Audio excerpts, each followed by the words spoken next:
ಇನ್ನು ಕನ್ನಡಿಗರನ್ನ ಕೆಣಕಿದಂತಹ ಗಾಯಕ ಸೋನು ನಿಗಮ್ಗೆ ಈಗ ತನಿಖಾ ಸಂಕಷ್ಟ ಎದುರಾಗಿದೆ. ಅಂದರೆ ತನಿಖೆಯನ್ನು ಎದುರಿಸಬೇಕಾದ ಅನಿವಾರ್ಯತೆ.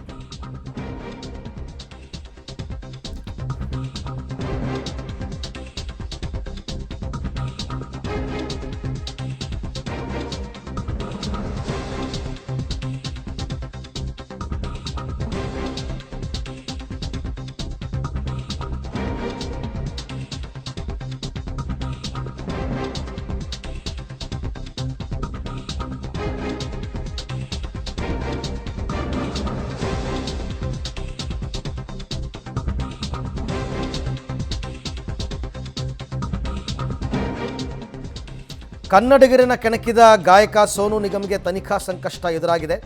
ಗಾಯಕ ಸೋನು ನಿಗಮ್ ವಿರುದ್ಧ ಈಗಾಗಲೇ FIR ಕೂಡ ದಾಖಲಾಗಿದೆ. ಇವತ್ತು ಸೋನು ನಿಗಮ್ಗೆ ನೋಟಿಸನ್ನು ಜಾರಿ ಮಾಡಲಿದ್ದಾರೆ ಆವಲಹಳ್ಳಿ ಪೊಲೀಸರು. 3 ದಿನದ ಒಳಗೆ ವಿಚಾರಣೆಗೆ ಹಾಜರಾಗುವಂತೆ ಸೂಚಿಸಿ ನೋಟಿಸನ್ನು ನೀಡ್ತಾರಂತೆ ಖಾಕಿ. ಈಗಾಗಲೇ ಸೋನು ನಿಗಮ್ ಮಾತನಾಡಿದ್ದ ವಿಡಿಯೋಗಳ ಪರಿಶೀಲನೆ ಆಗಿದೆ. ಜೊತೆಗೆ ಕಾರ್ಯಕ್ರಮ ಆಯೋಜಕರಿಂದ ಒರಿಜಿನಲ್ ಫುಟೇಜ್ ಕೂಡ ಸಂಗ್ರಹ ಮಾಡಿಕೊಂಡಿದ್ದಾರೆ. ವಿಡಿಯೋ ಫುಟೇಜನ್ನು FSLಗೆ ಕಳಿಸಿದ್ದಾರೆ ಪೊಲೀಸರು. ಇತ್ತ ಸೋನು ನಿಗಮ್ ಧ್ವನಿ ಸಹ ಸಂಗ್ರಹಿಸ್ತಾರಂತೆ. ವಿಡಿಯೋದಲ್ಲಿರುವ ಧ್ವನಿ ಸೋನು ನಿಗಮ್ ಧ್ವನಿಗಳ ಮ್ಯಾಚಿಂಗ್ ಟೆಸ್ಟ್ ಆಗಬೇಕಾಗುತ್ತೆ. ಬಳಿಕ ವಿಡಿಯೋ ಎಡಿಟೆಡ್ ಅಥವಾ ಒರಿಜಿನಲ್ ಅಂತ ಕೂಡ ಪರಿಶೀಲನೆ ಮಾಡ್ತಾರೆ. FSL ರಿಪೋರ್ಟ್ ಬಂದ ಬಳಿಕ ಮುಂದಿನ ತನಿಖೆ. ಬಟ್ ಅಷ್ಟೆಲ್ಲ ಅವಶ್ಯಕತೆ ಏನಿಲ್ಲ, ಯಾಕೆಂದರೆ 100 ಜನ ಅಲ್ಲಿ ಪ್ರೇಕ್ಷಕರಿದ್ದರು. ಯಾರ್ದಾದ್ರೂ ಪ್ರತ್ಯಕ್ಷದರ್ಶಿಗಳ ಹೇಳಿಕೆಯನ್ನು ತಗೊಂಡು ಅವ್ರನ್ನೇ ಸಾಕ್ಷಿಯನ್ನಾಗಿ ಪರಿಗಣಿಸಿದರೂ ನಡೆಯುತ್ತೆ. ಆಮೇಲೆ ಇದರಲ್ಲಿ ಎಡಿಟ್ ಮಾಡಿ ಅವ್ರಿಗೆ ಡ್ಯಾಮೇಜ್ ಮಾಡುವಂಥದ್ದು ಏನಿಲ್ಲ. ಅವ್ರು ಮಾತಾಡಿರೋದು ನಿಜ. ಅದಾದಮೇಲೆ ಅವರೊಂದು ವಿಡಿಯೋ ಕೂಡ ಮಾಡಿದ್ರಲ್ಲ ನಿನ್ನೆ, ಅದರಲ್ಲೂ ಕೂಡ ಅವರು ಅದ್ರ ಬಗ್ಗೆ ಮಾತಾಡಿದ್ದಾರೆ.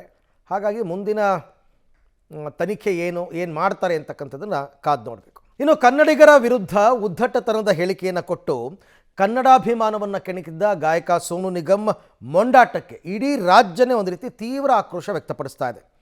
ಈ ಮಧ್ಯೆ ಅನವಶ್ಯಕ ಹೇಳಿಕೆ ನೀಡಿ ತಗ್ಲಾಕೊಂಡಿರುವ ಗಾಯಕನಿಗೆ ಎರಡೆರಡು ಟೆನ್ಷನ್ ಎದುರಾಗಿದೆ. ಅತ್ತ ಪೊಲೀಸರು ಸೋನು ನಿಗಮ್ಗೆ ವಿಚಾರಣೆಗೆ ಹಾಜರಾಗೋದಕ್ಕೆ ನೋಟಿಸ್ ನೀಡುವ ಸಿದ್ಧತೆಯನ್ನು ಮಾಡಿಕೊಂಡಿದ್ದಾರೆ.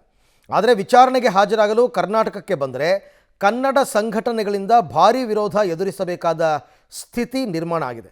ಒಂದು ಕಡೆ ಕಾನೂನು, ಮತ್ತೊಂದು ಕಡೆ ಕನ್ನಡ ಸಂಘಟನೆಗಳ ವಿರೋಧದ ನಡುವೆ ಸಿಲುಕಿರುವ ಸೋನು ನಿಗಮ್ ಒಂದೊಮ್ಮೆ ಕರ್ನಾಟಕಕ್ಕೆ ಏನಾದ್ರು ಬಂದರೆ ಸರಿಯಾದ ಬುದ್ಧಿ ಕಲಿಸಲೇಬೇಕು ಅಂತ ಕನ್ನಡ ಸಂಘಟನೆಗಳು ಕೂಡ ಹಠ ತೊಟ್ಟಿವೆ.